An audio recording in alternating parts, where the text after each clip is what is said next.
外交部资料、机密资料，那像是漏泄出来，有海客伫网络是咧卖咱台湾的邦交评估表，顶管写讲咱台湾和校定，佮有土瓦鲁的关系有警示。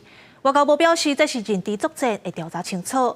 治安专家是建议讲，重要的文件要限制使用的权限，加强治安的防护。政府公布资料外漏定定发生，甚至被放伫咧网络顶卖。伫这份传讲，外交部也将这受灾户，敢若是有这份机密文件外漏，互海客放伫咧暗网顶头卖。包括咱外交部对邦交关系评估简报表内面讲到，咱国家校定也个土瓦鲁的关系，这嘛是道黄顶的警讯。也个自美国代表处的电报、国合会函送互外交部的文件。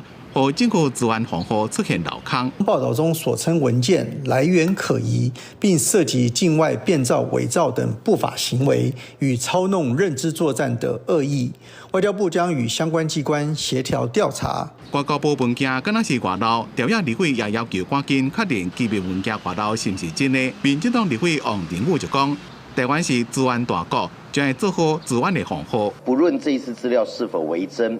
外交部甚至于其他部会要强化治安的管理，资料外泄是一件事，如果整个 database 被绑架了、被锁住了，那个才是大事情。外交工作上面，如果说有这种泄露或是什么的话，我想这是不合格的一个外交动作。治安专家分析，因为伫咧国外管制，因为资源无够，佮欠缺治安的能力，常常互海客入侵。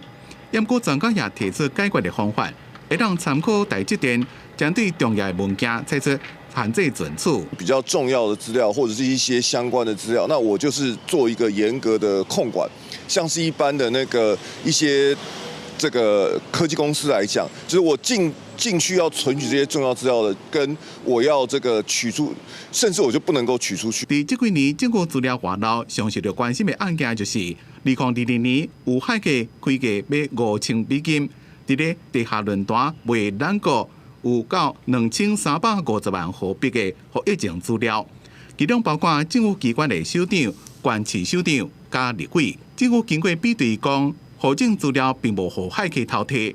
专家讲，政府除了采买治安的设备，也要强化另外的治安意识，相投做好治安的防护。记者综合报道。